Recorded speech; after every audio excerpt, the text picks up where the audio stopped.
সদাশিববাবু সকালবেলায় তার পূব দিকের বারান্দায় শীতের রোদে বসে 5 রকম তেঁতো পাতার 1 কাপ রস আস্তে আস্তে তাড়িয়ে তাড়িয়ে খাচ্ছিলেন। এ হলো পঞ্চতিক্ত, ভারী উপকারী। সামনে বেতের টেবিলে গতকালকের 3খানা খবরের কাগজ, 1খানা পঞ্জিকা, ডায়েরি আর কলম। আজ বন্দুক পরিষ্কার করার দিন, তাই বচন পাশে আর একটা কাঠের টেবিলে 3খানা ভারী বন্দুক, বন্দুকের তেল, শিক, ন্যাকড়া সব সাজিয়ে রেখে গেছে। রসটা শেষ করেই সদাশিববাবু খবরের কাগজে চোখ বোলাবেন। তারপর পঞ্জিকা খুলে আজকের তিথি নক্ষত্র ভালো করে ঝালিয়ে নেবেন। ডায়েরিতে কাল রাতে যা লিখেছেন তার ওপর একটু সংশোধন করবেন। তারপর বন্দুক পরিষ্কার করতে বসবেন। এক এক দিন এক এক রকম কাজ থাকে।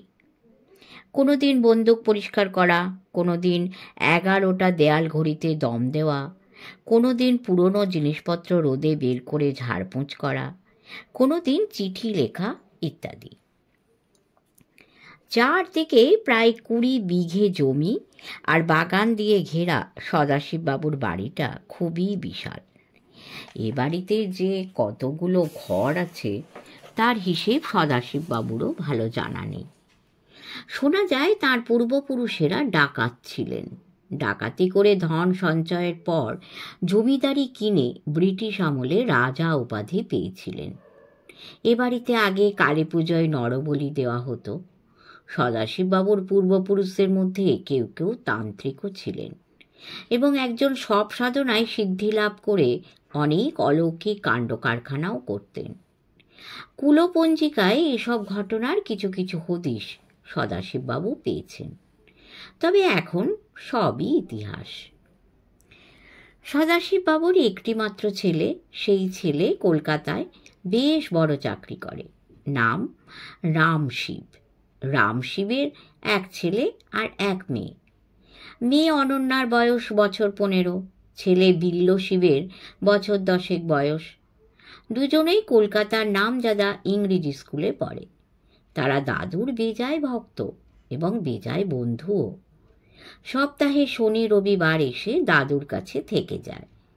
অনেক সময় রামশিব নিজেই মোটর চালিয়ে নিয়ে আসে, নয়তো ড্রাইভার ভুজঙ্গই আনে। সারা সপ্তাহ সদাশিব নাতি আর নাতনির জন্য অপেক্ষা করেন। সদাশিবের স্ত্রী এখনো বেশ শক্তপোক্ত আছেন সদাশিবের মতোই। সারাদিনই নানা রকম কাজ নিয়ে ব্যস্ত থাকেন। এই রাঁধছেন, এই ডালের বড়ি দিচ্ছেন, এই নাড়ু পাকাচ্ছেন, এই আচার বানাচ্ছেন। সপ্তাহান্তে নাতি নাতনি এসে খাবে বলে হরেক রকম খাবারও বানিয়ে রাখেন। সদাশিব তাঁর টিকিরও নাগাল পান না সারাদিন। তবে সদাশিবের আছে বচনমণ্ডল, সব কাজের কাজী। সেই বচনমণ্ডলই হঠাৎ এসে উদয় হলো। এবার খুব সাংঘাতিক রকমের শীত পড়েছে বলে সদাশিববাবুর পুরনো কাশ্মীরি একখানা ফুল হাতা সোয়েটার বচনকে দেওয়া হয়েছে। বচন সাইজে সদাশিবেরও অর্ধেক। সেই ঢলঢলে সোয়েটার হাতা টাতা গুটিয়ে পরে মাথায় একখানা মিলিটারি টুপি চাপিয়ে যা একখানা সং সেজেছে, তাতে দিন দুপুরে দেখলেও লোকে আঁতকে ওঠে। বচন মণ্ডল বয়সে ছোকরা, তবে হাব ভাব বিচক্ষণ বৃদ্ধদের মতোই। মুখে বড় একটা হাসি, বরং দুশ্চিন্তার চাপ আছে, হাসি তো নেই। বচন উদয় হয়ে বলল, হ্যাঁ আজ্ঞে, 3 জন বাবু দেখা করতে এসেছেন। শীতের সকালে এই সবে 6:15, এর মধ্যে কারা এলো? সদাশিব জিজ্ঞেস করলেন, কারা রে? এখানকার লোক নয়, বাইরের, মোটর গাড়ি নিয়ে এসেছেন, পেল্লাই মোটর। ঢুকতে দিনি বলে আগ করছেন খুব। ঢুকতে দিসনি কেন? এই সঙ্গে যে পেল্লাই এক রাগী কুকুর, বাগানে খরগোশ ছাড়া আছে, বেড়াল ছানারা বাইরে রোদ পাচ্ছে, রহিম শেখের মুরগি দানা খাচ্ছে, হরিণ চড়ছে, আমাদের 3 ঠেঙে ভুলুও আছে, কাকে কামড়াই কে জানে। সদাশিববাবু ভ্রু কুঁচকে বললেন, তা বাবুরা সাত সকালে কুকুর নিয়ে এলেন কেন? তা যাগে, কি চাই জিজ্ঞেস করেছিস? আগে করেছি, তবে তারা জবাব দিতে চাইছেন না, কটমট করে তাকাচ্ছেন। বটে, মতলবখানা কি? খারাপও হতে পারে, ভালোও হতে পারে। তা বাবুদের বলগে কুকুর গাড়িতে রেখে এবং গাড়ি বাইরে রেখে পায়ে হেঁটে আসতে। যায় তাই বলি গে। বচন চলে গেল। সদাশিববাবু ভ্রু কুঁচকেই রইলেন। এই জায়গা হলো কেটের হাট, যাকে বলে ধারধারা গোবিন্দপুর, কাছেই বাংলাদেশের সীমানা। এরকম জায়গায় বাবু ভাইয়েরা বড় একটা আসেন না। এরা কারা এলেন তবে? পঞ্চতিক্তের গেলাসখানা খালি করে রেখে দিলেন সদাশিববাবু। তারপর খবরের কাগজ তুলে নিলেন একখানা। এখান থেকে ফটক অবধি অনেকখানি পথ। বাবু ভাইদের হেঁটে আসতে সময় লাগবে। বেশ কিছুক্ষণ বাদে হঠাৎ তিন ঠেঙে ভুলুর চেঁচানিতে সদাশিববাবু বুঝলেন বাবু ভাইয়েরা আসছেন। ভুলুর মাত্র 3টে ঠ্যাং হলে কি হয়, গলায় 10টা কুকুরের জোর। 3 ঠ্যাঙে নেচে নেচে সে যে কোনো আগন্তুককেই বকাঝকা করতে ছাড়ে না। সদাশিববাবু খবরের কাগজখানা নামিয়ে রাখলেন। সামনে অনেকটা ঘাস জমি, তারপর সবজির বিস্তৃত বাগান, তার ধারে ধারে নারকোল, পাম আর ইউক্যালিপটাস গাছের সারি। মোরামের পথ ধরে গাছপালার ফাঁক দিয়ে জনা তিনে কোট প্যান্ট পরা লোককে আসতে দেখা গেল। তাদের আগে আগে বচন আর ভুলু। বচন আগে আগে বারান্দায় উঠে এসে বলল, এই যে এরা। যে 3জন লোক সামনে এসে দাঁড়ালো তাদের 3জনের বয়সী 30-এর কাছাকাছি। বেশ শক্ত সমর্থ চেহারা। এক নজরে গায়ে কালো চামড়ার একটা জ্যাকেট, একজনের গায়ে গাঢ় হলুদ পুলোভার আর তৃতীয় জনের পরনে নেভি ব্লু স্যুট দেখে নিলেন সদাশিববাবু। তৃতীয় জনকেই নজরে পড়ে বেশি। বেশ লম্বা, সুঠাম চেহারা, মুখে বুদ্ধির ধার এবং ব্যক্তিত্বের ছাপ আছে।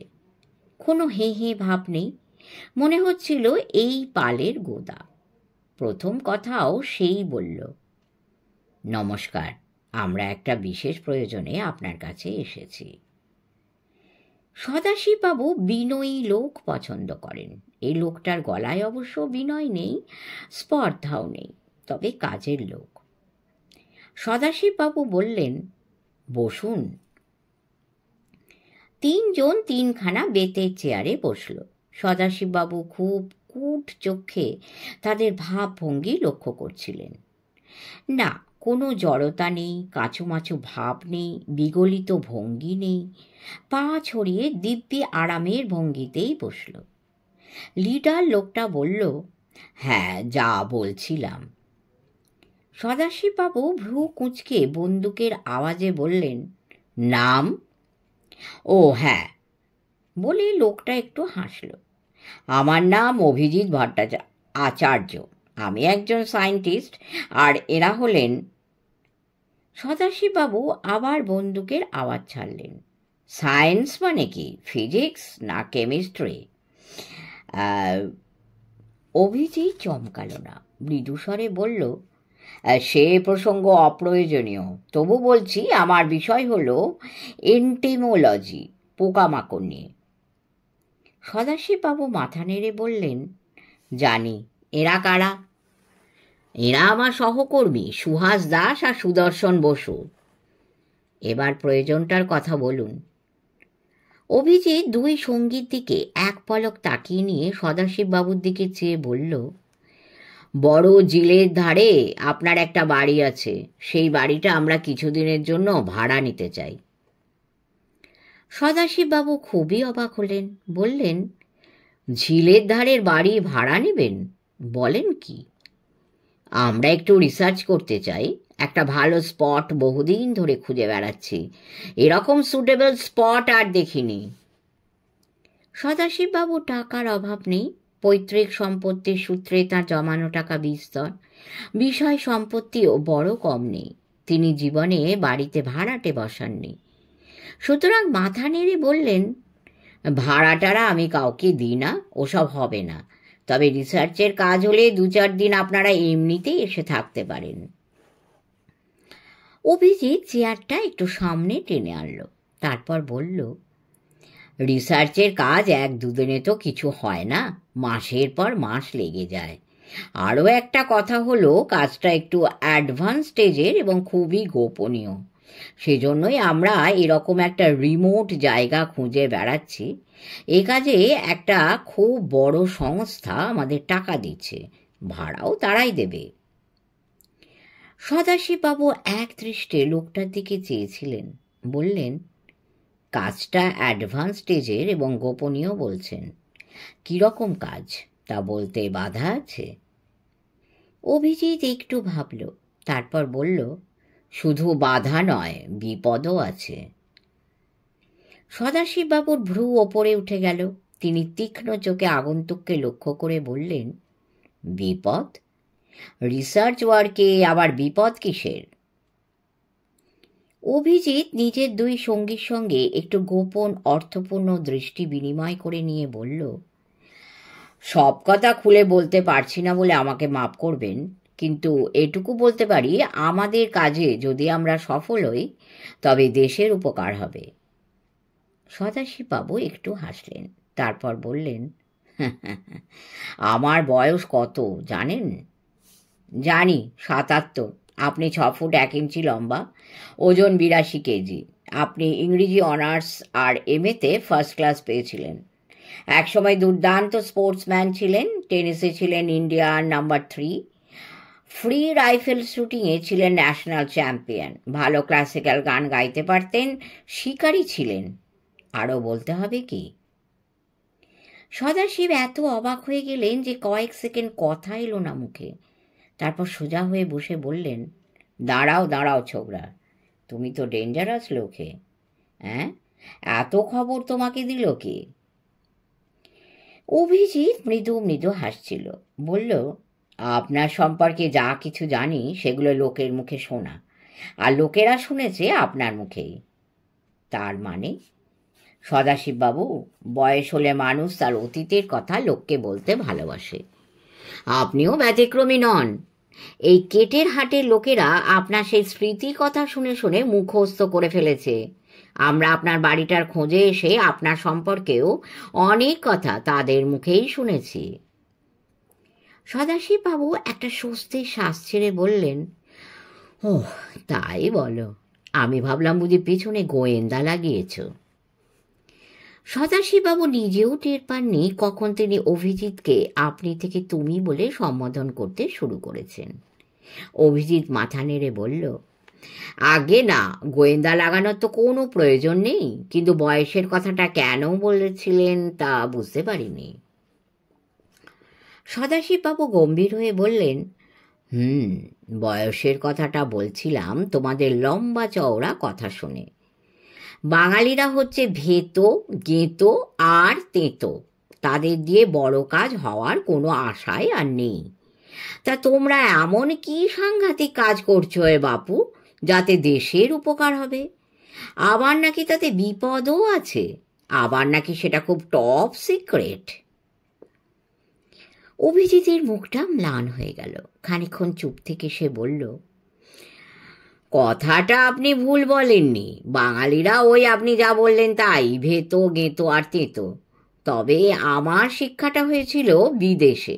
সেখানে দিনের মধ্যে 18 ঘন্টা খাটতে হয়, তাই আমি পুরোপুরি বাঙালি হয়ে উঠতে পারিনি।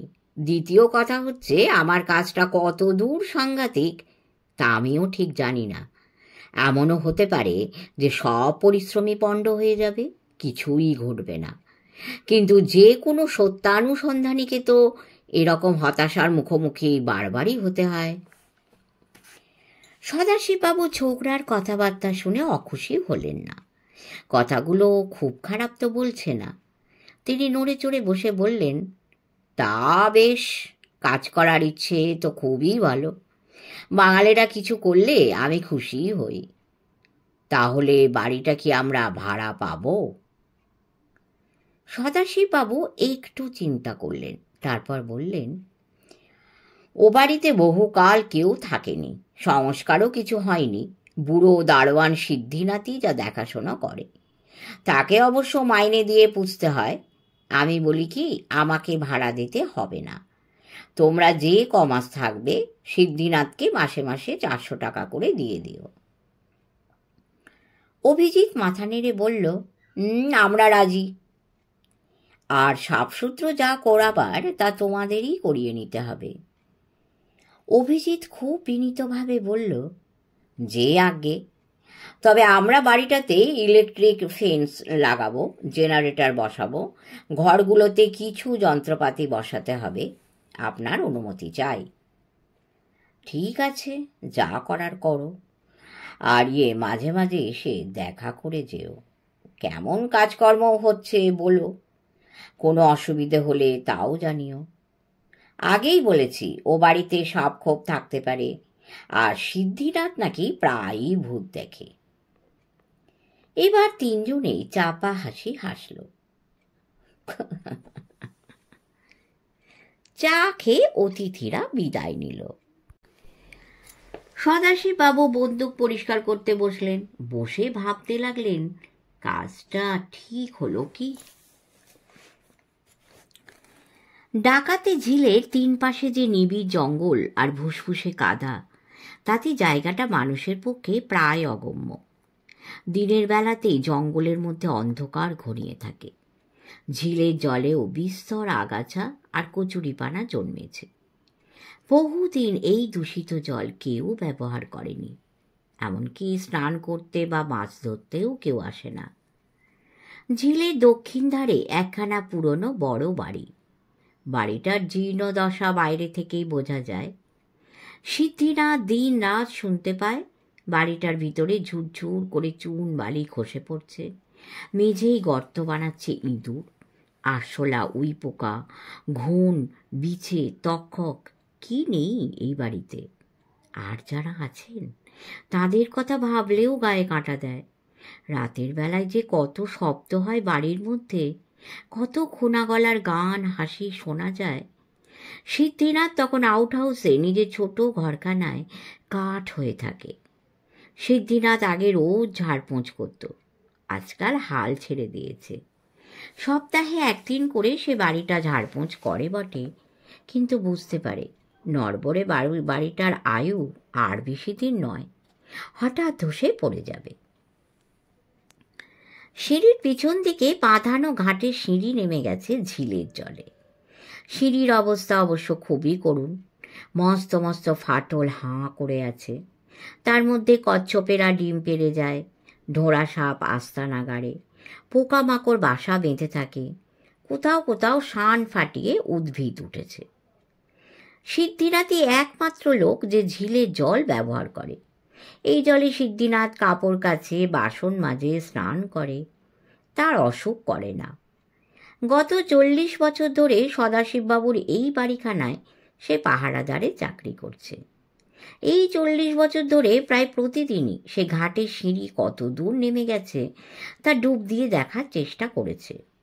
তার কারণ, কিংবদন্তি হলো এই সিঁড়ির শেষে ঝিলের একেবারে তলায় কোনো গহীন রাজ্যে একখানা মন্দির আছে। সেখানে ভারী জাগ্রত এক দেবতা আছেন। যে একবার সেখানে পৌঁছতে পারবে তার আর ভাবনা নেই। দুনিয়া জয় করে নেওয়া তার কাছে কিছুই নয়। সিদ্ধিনাথ বহুদিনের চেষ্টায় এ পর্যন্ত জলের তলায় 60টা সিঁড়ি অবধি যেতে পেরেছে। তারও তলায় সিঁড়ি আরও বহুদূর নেমে গেছে।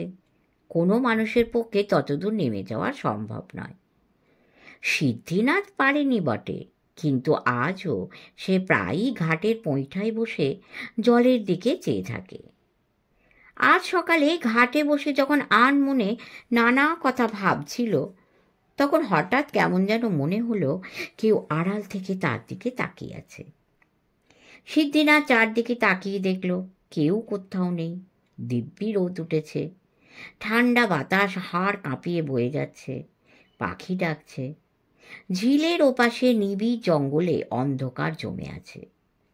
সিদ্ধিনাথ গায়ে চাদরখানা আরেকটু আঁট করে জড়িয়ে বসল। কিছুক্ষণ পর আবার তার কেমন মনটা সুরসুর করে উঠল। তার দিকে কি যেন আড়াল থেকে তাকিয়ে আছে। সিদ্ধিনাথ ভারী অস্বস্তিতে পড়ে গেল। এরকম অনুভূতি তার বড় একটা হয়নি কোনো দিন। এই নির্জন জায়গায় কে আসবে, আর কারই বা দায় পড়েছে সিদ্ধিনাথের দিকে তাকিয়ে থাকার? সিদ্ধিনাথ উঠে চারদিকে ঝোপঝাড় ঘুরে দেখল। হাতের লাঠিটা দিয়ে ঝোপঝাড় নেড়ে চেড়ে দেখল, কেউ নেই। সিদ্ধিনাথ আবার এসে পৈঠায় বসতে যেতেই ফটকের বাইরে একটা গাড়ির ভ্যাপর ভোঁ শোনা গেল। বেশ ঘন ঘন শব্দ হচ্ছে, কে যেন চেঁচাচ্ছে, সিদ্ধিনাথ, ওহে সিদ্ধিনাথ। সিদ্ধিনাথ ভারী অবাক হলো, কি আবার এলো জ্বালাতে? বাড়িটা ঘুরে সামনের দিকে বাগান পার হয়ে ফটকের কাছে এসে সিদ্ধিনাথ দেখল জিপ গাড়ি দাঁড়িয়ে। কয়েকজন বাবু গেট ধরে ঝাঁকাঝাঁকি করছেন। কি চাই আপনাদের? আপনি কি সিদ্ধিনাথ? হ্যাঁ, আপনারা কারা? আমরা সদাশিব বাবুর কাছ থেকে আসছি, এ বাড়ি আমরা ভাড়া নিয়েছি। সিদ্ধিনাথ চোখ কপালে তুলে বলল, ভাড়া নিয়েছেন? বাড়ি যে পড়ো পড়ো, শেষে কি বাড়ি চাপা পড়ে মরার স্বাদ হলো নাকি আপনাদের? অভিজিৎ বলল, ফটকটা আগে খুলুন তো মশাই, বাড়িটা নিজের চোখে দেখতে দিন। লোকগুলো চেহারা পোশাক আশাক বাবুদের মতো হলেও কেমন যেন মানুষগুলোকে বিশেষ পছন্দ হলো না সিদ্ধিনাথের। কিন্তু সে হলো হুকুমের চাকর। কোমরের কাড়ে বাঁধা চাবি দিয়ে ফটকের তালা খুলে দিয়ে উদাস কণ্ঠে বলল, নিন, দেখে নিন। আশ্চর্যের বিষয়, লোকগুলো বাড়িটা ঘুরে ফিরে দেখে পছন্দ করে ফেলল। বলল, বাহ, দিব্যি বাড়ি। অভিজিৎ নামে লোকটা হঠাৎ আপনি ছেড়ে তুমিতে নেমে সিদ্ধিনাথকে বলল, তা তুমি এখানে কতদিন আছো হে বাপু? আগে সে কি আর মনে আছে ভালো করে? তবে 40 বছর তো হবেই। তা তোমার দেশে টেশে যেতে ইচ্ছে করে না? দেশে যেতে? হ্যাঁ, যাও না, দেশ থেকে কিছুদিন ঘুরে টুরে এসো গিয়ে। আমরা না হয় থোক কিছু টাকা দিয়ে দিচ্ছি তোমাকে। সিদ্ধিনাথ মাথা চুলকে বলল, আগে দেশ একটা ছিল বটে মশাই, এখান থেকে 20 মাইলটা ভিতরে। 20 বছর আগেও এক খুড়ি বেঁচেছিল সেখানে, মাঝে মাঝে যেতুম। 20 বছর হলো খুড়িমা মরেও অবধি দেশের সঙ্গে তো সম্পর্কটাই ঘুচে গেছে। অভিজিৎ একটু হেসে বলল, তা দেশে না যাও, তীর্থ তীর্থও তো করতে যেতে পারো। এক জায়গায় এতদিন এক নাগাড়ে থাকতে কি ভালো লাগে? সিদ্ধিনাথ এবার একটু ভেবে বলল, সেটা একটা কথা বললেন বটে। এত কাছে কলকাতার কালীঘাট, সেটা অবধি দেখা হয়ে ওঠেনি। হ্যাঁ, যাও যাও, কালীঘাটে যাও, হরিদ্বার যাও, কাশী যাও, ঘুরে টুরে এসো তো। এখন আমরা এসে গেছি, বাড়ি পাহারা দেওয়ার তো আর কোনো দরকার নেই। নন্দ কথাটা বলেনি? আচ্ছা, বাবুকে বলে দেখি। অভিজিৎ মোলায়েম গলায় বলল, তার দরকার কি? মাইনে তো এখন থেকে তোমাকে আমরাই দেব, সুতরাং আমরাই এখন তোমার বাবু। আমরা এখন তোমাকে ছুটি দিচ্ছি, এখন আর তোমার কোনো ভাবনা নেই। সিদ্ধিতা মাথা নেড়ে বলল, যে আগে তা আমরা কবে বাড়ি দখল নিচ্ছেন আগে? আজই। আমাদের সঙ্গে কিছু জিনিসপত্র আর যন্ত্রপাতি আছে, সেগুলো এই বেলায় চলে আসবে। তুমি একটু ঝাঁটপাট দিয়ে দাও ঘরগুলো। সিদ্ধিনাথ মিনমিন করে বলল, বাড়ির অবস্থা কিন্তু ভালো নয় গো বাবুরা, কোন দিন যে হুড়মুড়িয়ে পড়বে তার কিছু ঠিক নেই কিন্তু। তার কথায় অবশ্য কেউ কান দিল না। বাবুরা যে অন্য ধাঁচের তা বুঝে নিতে বেশি সময় লাগলো না সিদ্ধিনাথের। এরা সব শহরগঞ্জের লোক, মেলা লেখাপড়া করেছে, চটাস পটাস করে ইংরেজি বলে। এরা নিশ্চয়ই ভূত প্রেত মানে না, ভগবানকেও মানে কিনা সন্দেহ। আর আশ্চর্যের ব্যাপার হলো, ভূতেরাও কখনো ভুলেও এসব বাবুদের কাছে ঘেঁষেন না। সুতরাং এদের কাছে এবাড়ির ভূতের বৃত্তান্ত বলে কোনো লাভ নেই। সিদ্ধিনাথ ঘর দৌড় ভালো করে ঝাঁট পাট দিয়ে ঝোল ছেড়ে দিল। বাগানটায় বড্ড জঙ্গল হয়েছে। আগে সিদ্ধিনাথ গাছ টাছ লাগাতো, আগাছা তুলে ফেলতো।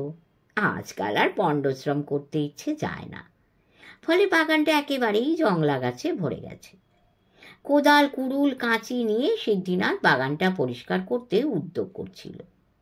বাবুরা ধেয়ে এলো হাঁ হাঁ করে। অভিজিৎ বলল, খবরদার ও কাজও করো না, আগাছার জন্যই বাড়িটা আমরা ভাড়া নিয়েছি।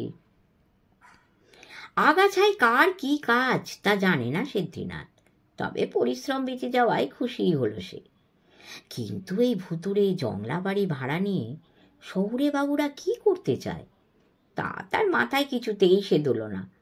তাকে দেশে যেতে বলছে, তীর্থ করতে যাওয়ার পরামর্শ দিচ্ছে। এটাও তেমন সুবিধা ঠেকছে না সিদ্ধিনাথের। তাকে সরিয়ে দিতে চাইছে কি? সদাশিব কর্তার বুদ্ধি বিবেচনার ওপর তেমন ভরসা নেই সিদ্ধিনাথের। নামে যেমন সদাশিব, কাজেও তেমনি বোম ভোলানাথ। দুটো মন রাখা কথা বললেই একেবারে গোলে জল হয়ে যান। তবু কর্তার কানে কথাটা তোলা দরকার।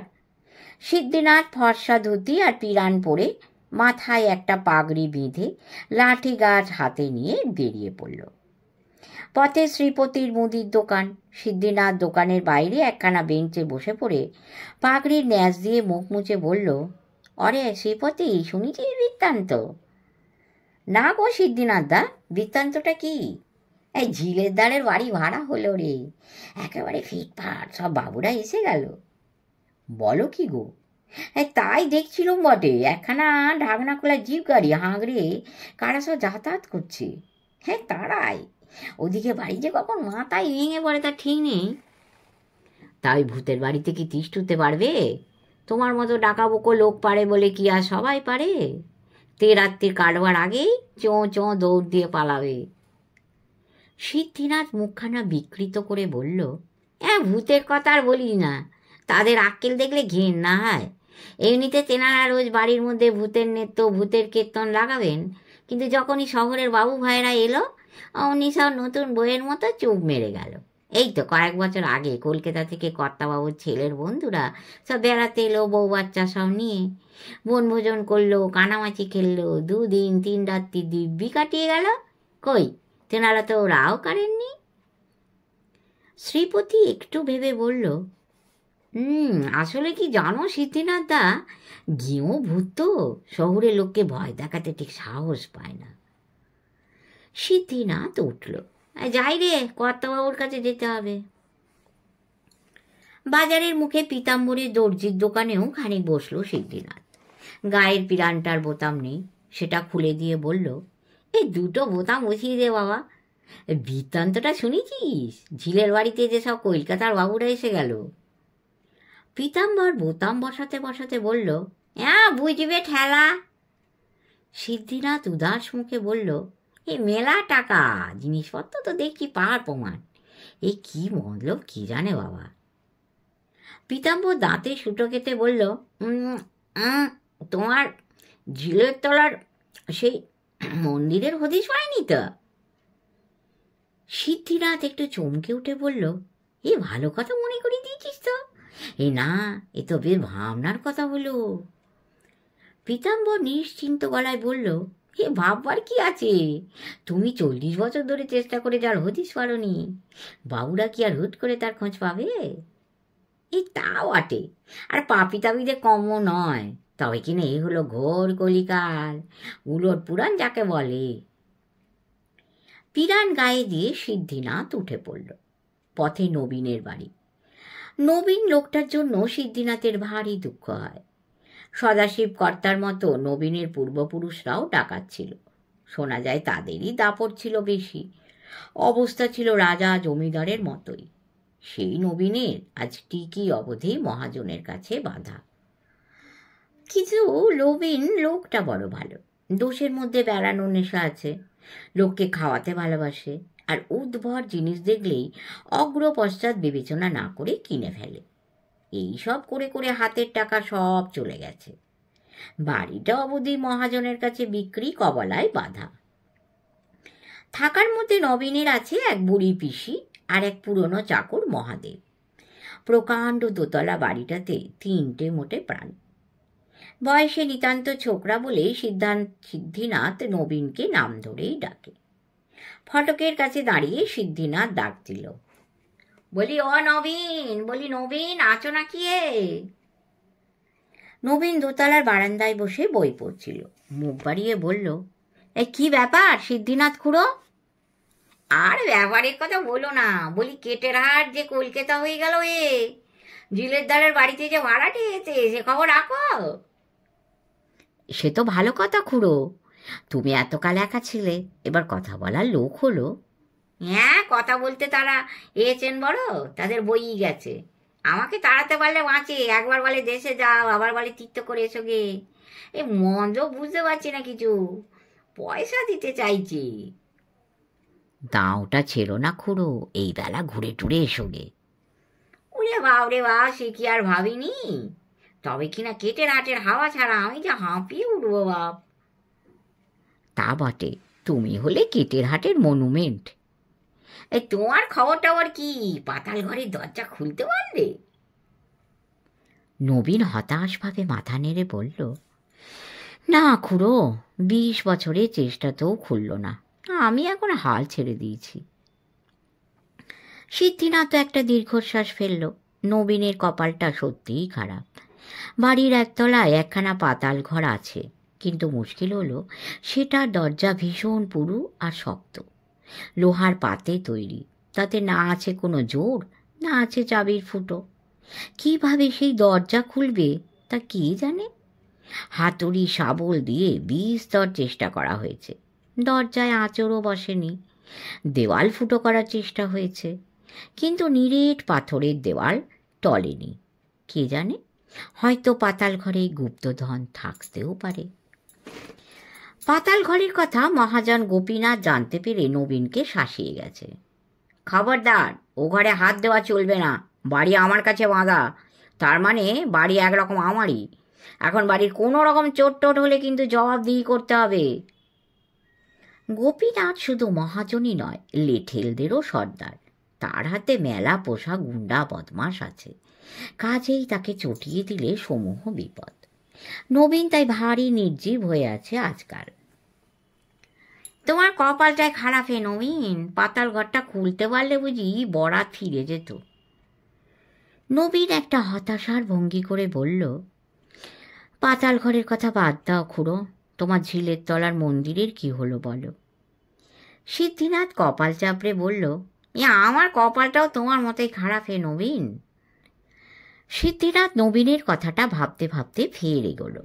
পথে আরও নানা চেনা লোক, চেনা দোকান, চেনা বাড়ি, সকলের সঙ্গে একটা দুটো করে কথা বলতে বলতে যখন সদাশিবের বাড়ি গিয়ে হাজির হলো, তখন প্রায় দুপুর। সদাশিব স্নানের আগে রোদে বসে তেল মাখছেন। সিদ্ধিনাথ কাঁচু মাচু মুখ করে সামনে গিয়ে দাঁড়াতেই সদাশিব মুখ তুলে চেয়ে বললেন, এই যে নবাবপুত্তুর, এতদিনে দেখা করার সময় হলো? সারাদিন কি রাজকার্য নিয়ে থাকা হয় শুনি? ঝিলের তলার মন্দির নিয়ে ভেবে ভেবে বাবুর বুঝি ঘুম হচ্ছে না? সিদ্ধিনাথ মাথা চুলকে বলল, কথা বাবু, আপনার তো দয়া শরীর, সারা জীবন পাপ তাপ কিছু করেননি, বুড়ো বয়সে কি শেষে নরহত্যার পাপে পড়বেন? সদাশিব হাঁ করে চেয়ে রইলেন কিছুক্ষণ, তারপর বললেন, বটে, নরহত্যার পাপ, সেটা কি করে আমার ঘাড়ে অর্ষাবে রে ধর্মপুত্তুর? সিদ্ধিনাথ যথেষ্ট বিনয়ের সঙ্গেই বলল, আগে ভালো মানুষের ছেলেদের যে সব ঝিলের বাড়িতে থাকতে দিলেন, ওদের অপঘাত তো ঠেকানো যাবে না। বাড়ির বড় অবস্থা, দেয়াল চাপা পড়ে সবগুলো মরবে যে। তাতে আমার পাপ কেন হবে রে গোমুখ? ওরা তো দেখে শুনে ও বাড়িতে থাকতে চাইছে, মরলে নিজেদের দোষে মরবে। তা নয় হলো, কিন্তু আমাকেও যে বিদায় করতে চাইছে, বলছে দেশে যাও, নয় তীর্থ করে এসো। সে তো ভালো কথাই বলেছে, জানা। সিদ্ধিনাথ বেজার মুখ করে বলল, আমি তো ভুলেই খালাস, কিন্তু আমি কেটের হাট ছাড়া অন্য জায়গায় গিয়ে কি বাঁচব? সদাশিব চোখ মিটমিট করে সিদ্ধিনাথের দিকে কিছুক্ষণ চেয়ে থেকে বললেন, তোর বয়স কত হলো? তা জানিস? আগে না। তুই আমার চেয়ে অন্তত 10-15 বছরের বড়। তা হবে, আপনাকে এইটুকুনি দেখিছিলাম। হিসেব করলে তোর যা বয়স দাঁড়ায় তাতে তোর 2বার মরার কথা। আগে তা বটে। অথচ তুই একবারও মরিসনি। তাও বটে। তাহলে কেটের হাটের বাইরে গিয়ে যদি না বাঁচিস তাহলেই বা দুঃখ কি? শেষ করলাম প্রথম পর্ব। দ্বিতীয় পর্ব খুব তাড়াতাড়ি দেওয়ার চেষ্টা করব। শুনবেন, লাইক করবেন, কমেন্ট করবেন, শেয়ার করবেন এবং অবশ্যই সাবস্ক্রাইব করে আমাদের পাশে থাকবেন। পরম করুণাময় আপনাদের সকলের মঙ্গল করুন। নমস্কার।